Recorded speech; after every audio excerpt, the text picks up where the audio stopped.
University మంచి భవిష్యత్తు కోసం తెలుగు విద్యార్థులు ఇష్టపడే యూనివర్సిటీ. కాల్ 9059052378 9059052379. అంటే మీరు ప్రతి హీరోకి వాళ్ళ కెరీర్లో మరపురాని సినిమా అంటే డెఫినెట్గా ఒక మైల్ స్టోన్ కానీ సినిమా ఇచ్చారు. ప్రభాస్ గారికి మిస్టర్ పర్ఫెక్ట్ కానీ, నెక్స్ట్ మన అల్లు అర్జున్ గారి అసలు కెరీర్ టర్నింగ్ ఆర్య అనేది. దాని తర్వాత డీజే ఇచ్చారు. నెక్స్ట్ మన ఎన్టీఆర్ గారికి బృందావనం అని బ్లాక్ బస్టర్ ఇచ్చారు. రామ్ చరణ్ గారికి గేమ్ చేంజర్ కొంచెం నిరాశపరిచింది. భవిష్యత్తులో అంటే రామ్ చరణ్ ఫ్యాన్స్ కానీ అందరూ దిల్ రాజు గారు మళ్ళీ రామ్ చరణ్కి ఒక బ్లాక్ బస్టర్ ఇవ్వాలని కోరుకుంటున్నారు సార్. ఆ ప్రయత్నాలు ఏమైనా మొదలుపెట్టారు మళ్ళీ? అంటే ఇప్పుడు చరణ్తో ఏ స్క్రిప్ట్ విన్నా ఈ స్క్రిప్ట్ ద్వారా చరణ్కి ఎలా అప్రోచ్ అవ్వచ్చు, ఎలా ఇది కథ చెప్పొచ్చు అని ఆలోచిస్తున్నాను లాస్ట్ 4 months నుంచి. అంటే ఇప్పుడు నాకు 2026లో ఇప్పుడు తమ్ముడు రిలీజ్ అయిన తర్వాత ఇంకొక సినిమా ఉంది, ఆకాశం దాటి వస్తావు. ఆ 2 ఇప్పుడు రిలీజ్ అయిపోతాయి ఇయర్లో. ఇప్పుడు ఆగస్టు నుంచి మొదలు పెడుతున్నాం కొత్త సినిమాలు. రౌడీ జనార్దన అండ్ ఎల్లమ్మ బలగం డైరెక్టర్తో, అండ్ దేతడి అని ఆశిష్తో ఒకటి, అండ్ ఇంకొక ప్రాజెక్ట్ కూడా ఫైనల్ అయింది. 4 2026లో రీచ్ అవుతాయి, రిలీజ్ అవుతాయి. సో 2026లో మొదలై 27లో రిలీజ్ అయ్యే సినిమాలు ఒక 6 స్క్రిప్ట్స్ చేసి పెట్టుకున్నాం. వాళ్ళు ఫైనల్ స్టేజ్లో ఉన్నాం 6 స్క్రిప్ట్లో. ఓకే. సో ఇప్పుడు ఈ 6 స్క్రిప్ట్లో ఎవరిని ఎలా అప్రోచ్ అవ్వాలి, దేంట్లో స్టార్ హీరో ఫిట్ అవుతాడు, దేన్ని ఎలా చేయాలనే ప్యారలల్గా వర్క్ చేస్తున్నాను. ఇంకో 2-3 monthsలో నాకు క్లారిటీస్ వస్తాయి. ఓకే. సో ఓకే, ఇప్పుడు నరేషన్స్కి వెళ్తాం. స్క్రిప్ట్స్ అయిపోయిన తర్వాత నెక్స్ట్ నరేషన్స్కి వెళ్ళేటప్పుడు ఇది ఏ హీరోకి వెళ్దాము, ఇది ఏ హీరోకి వెళ్దాము, ఇది ఎవరితో చేద్దాము అనే దాని మీద వర్క్ స్టార్ట్ చేసాం. దాంట్లో డెఫినెట్గా I want approach.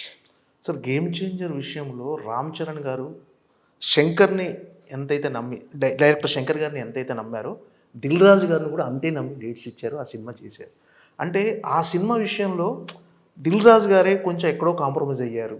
Dil Raju గారు అంటే ఆ శంకర్ గారితో జరిగిన ఇక్కడ అంటే ఆ ట్రావెలింగ్లో అంటే మీరే కొంచెం మీ వైపు నుంచి కొంచెం ఏమైనా జరిగిందా అని మీరు ఫీల్ అవుతున్నారా సార్ ఇప్పటికే? అంటే ఏం జరిగిందని అంటే ఆ కమ్యూనికేషన్ చేయడంలో కానీ, అంటే దిల్ రాజు గారికి సినిమా ఇచ్చారంటే రామ్ చరణ్ గారు మిమ్మల్ని నమ్మి ఇచ్చారు. శంకర్ గారిని ఎంత నమ్మారో మిమ్మల్ని అంతే నమ్మారు. అంటే మీ విషయంలో అంటే మీరేమన్నా గిల్ట్ ఫీల్ అవుతున్నారు? నాకు ఒక రిగ్రెట్ అయితే ఉంది. రిగ్రెట్ ఏంటంటే అది ఇప్పుడు శంకర్ గారు లాంటి ఒక పెద్ద డైరెక్టర్తో నేను ఇప్పటివరకు సినిమాలు చేయలేదు. నాకు 1-to-1 మాట్లాడుకునే డైరెక్టర్లతో నేను సినిమాలు చేశాను. 1-to-1 ఇట్లా కూర్చొని నాకు ఇది అనిపిస్తుంది ఏంటి, మార్పులు చేర్పులు కూడా చెప్తారు, ఏదున్నా అక్కడైనా చెప్తాను. ఎడిటింగ్లో ఇప్పుడు శంకర్ గారితో సినిమా అనుకున్నప్పుడు శంకర్ గారు నాకు కథ చెప్పడము ఒక 45 minutes. మామూలుగా శంకర్ గారు ప్రొడ్యూసర్లకు కథ కూడా చెప్పరంట, నాకు ఎవరో చెప్పిన న్యూస్ అది. సో కథ చెప్పడము, కథ విన్న తర్వాత చరణ్కి నేను చెప్పి, అప్పుడేంది కోవిడ్లో జూమ్లో వీడియో కాల్లో శంకర్ గారు చరణ్కి కథ చెప్పడం, అందరం ఓకే అనుకున్న తర్వాత ప్రాజెక్టు ఎలా వెళ్దాము ఏంటి అని. యాక్చువల్ సినిమా స్టార్ట్ చేసి ఫట్మని 2023 సంక్రాంతికి రిలీజ్ కావాల్సిన సినిమా ఓకే అనుకుంది. సంక్రాంతి ఆర్ సమ్మర్ అప్పుడు మేము పెట్టుకుంది 1 year to 1.5 yearలో చేయాలి. ఎగ్జాక్ట్లీ ఎలక్షన్స్ కంటే ముందు. ఓకే. తెలుగు స్టేట్స్లో కానీ సెంట్రల్ ఎంపీ ఎలక్షన్స్ కంటే ముందు ఈ సినిమా రిలీజ్ అవుతే ఆ పొలిటికల్ యాంగిల్, ఈ పాయింట్స్ అన్నీ ఆడియన్స్కు రీచ్ అవుతాయి అనే దాంట్లో ఎగ్జైట్మెంట్ నాకు. సో ఈ షూటింగ్ స్టార్ట్ అవ్వడం అన్నీ ఇంకా ప్రాసెస్ మొదలైన తర్వాత అన్నీ ఒకటి డిస్టర్బెన్స్లు స్టార్ట్ అవుతున్నాయి. ఒకటి కాదు, అవన్నిటినీ బ్యాలెన్స్ చేసుకుంటూ వెళ్తూ సినిమా కంప్లీట్ చేశాను. రిజల్ట్ రాలేదనే రిగ్రెట్ నాకు ఎక్కువ ఉండిపోయింది. అంటే ఇలాంటి ఒక బ్యానర్కి 50th ఫిలిం డెఫినెట్గా ఒక బ్లాక్ బస్టర్ ఇవ్వబోతారు చరణ్ గారితో రావాలి. అంటే ఇలా మిస్ఫైర్ అవ్వబోతుంది అని ముందు నుంచే చిన్న 6th సెన్స్. ఎక్కడో ఏదో ఎలక్షన్స్ అయిపోయాయి, ఎలక్షన్స్ అయిపోయిన తర్వాత ఇప్పుడు ఆడియన్ మైండ్ సెట్ పొలిటికల్ది ఎంత మట్టుకు రీచ్ అవుతుంది, ఈ పాయింట్ ఇప్పుడు రెడీగా ఉన్నారా, కోవిడ్ తర్వాత డిఫరెంట్ సినిమాలు చూసేస్తున్నారు, ఇన్నున్నాయి. ఇవన్నిట్లో అర్థమవుతూ ఉంది ఒక 6th సెన్స్, ఒక డిస్టర్బ్. దానికి బడ్జెట్ ఎక్కడికో వెళ్ళిపోయింది, రెవెన్యూ రికవరీ అంత కనిపించట్లేదు, థియేట్రికల్ రెవెన్యూలో తేడా ఉంది.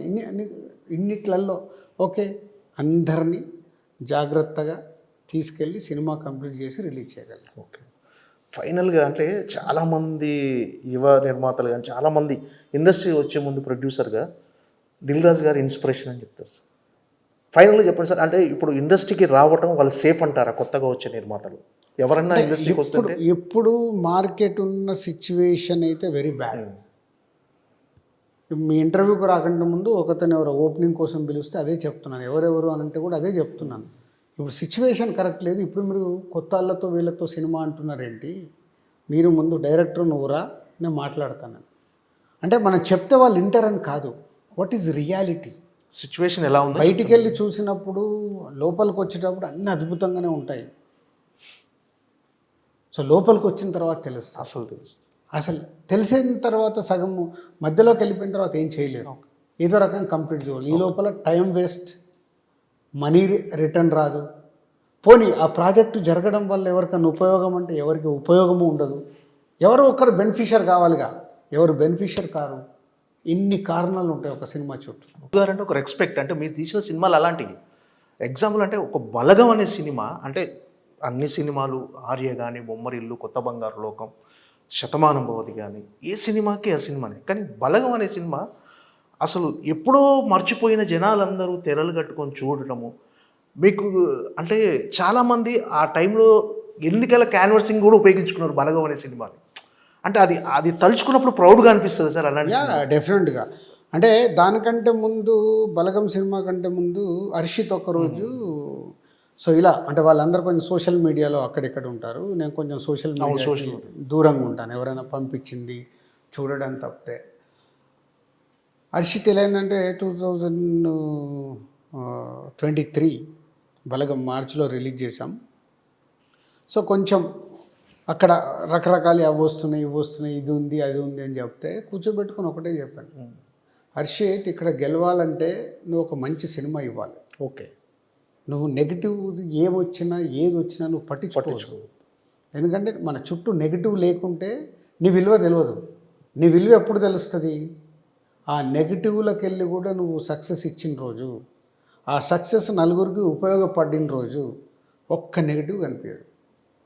Harshit is realise after Balagam. Okay, Balagam అయిన తర్వాత వావ్ ఇంత తేడా ఉంటుందా చిచ్చా. Respect automatic. ఎందుకు? ఆ సినిమా వాల్యూ అంతే. సో మనం ఏం ప్రయత్నం చేయాలి? నెగిటివ్ దానికి వాడు అట్లా అనుకుంటున్నాడంట, వీడు ఇట్లా అనుకుంటున్నాడంట, అదంటే ఇదంటే అని మనం బుర్రపాటు చేసుకునే వాళ్ళు ఫోకస్ ఆన్ మనం ఏమి ఇస్తున్నాం, ఏమి ఇవ్వాలి.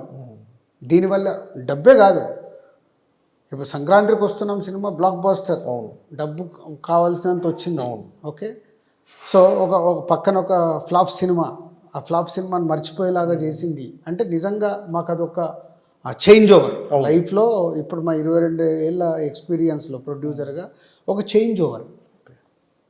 కానీ బలగం లాంటి సినిమా ఇచ్చినప్పుడు సంక్రాంతికి వస్తున్నాం ఒక క్లాసిక్ ఇండస్ట్రీ రికార్డు అన్ని క్రియేట్ చేసింది. బలగం అనే సినిమా ఒక ఎమోషనల్గా క్రియేట్ చేసింది. ఇవి రెండు రకాలు. సంక్రాంతికి వస్తున్నాం, బలగం. సో మేమే నంబర్ ఆఫ్ సినిమాలు తీసే వాళ్ళకి ఏంది, ఇట్లా కమర్షియల్గా మేము సినిమాలు ఇవ్వగలగాలి, ఎంటర్టైన్ చేయగలగాలి, ఇలా ఒక అద్భుతమైన సినిమాలు ఇవ్వగలగాలి. ఓకే, ఇప్పుడు F2 అనిల్ రావిపూడి తీసినప్పుడు నేను చెప్పాను, అనిల్ ఇది ఎంటర్టైన్మెంట్తో పాటు నువ్వు ఒక అద్భుతమైన మెసేజ్ ఇస్తున్నావు, నీకు తెలియట్లేదు దీంట్లో. సో మనం ఎంతసేపు మగాళ్ళ గురించే మాట్లాడతాము, సినిమా అంతా నవ్వుకుంటారు, నువ్వు ఆడాళ్ళ గురించి సీన్ రాసావు చూడు, ఈ సినిమానే మన సినిమా సూపర్ హిట్ చేస్తుందని. ఓకే, నాజర్ గారు చెప్పేసాను. It's a true. ఓకే, అప్పటి వరకు లేడీస్ మీద నవ్విస్తూ లేడీస్ ఇంపార్టెన్స్ చెప్పినప్పుడు సినిమాని బ్లాక్ బస్టర్ చేసేసారు F2. ఓకే, సో ఇలాంటి ఇంపార్టెంట్ థింగ్స్ అంటే మనం తీసే సినిమాల ద్వారా సక్సెస్ అవ్వాలి, డబ్బు రావాలి, ఎంతో కొంత వాళ్ళకు ఉపయోగపడేది ఉండాలి.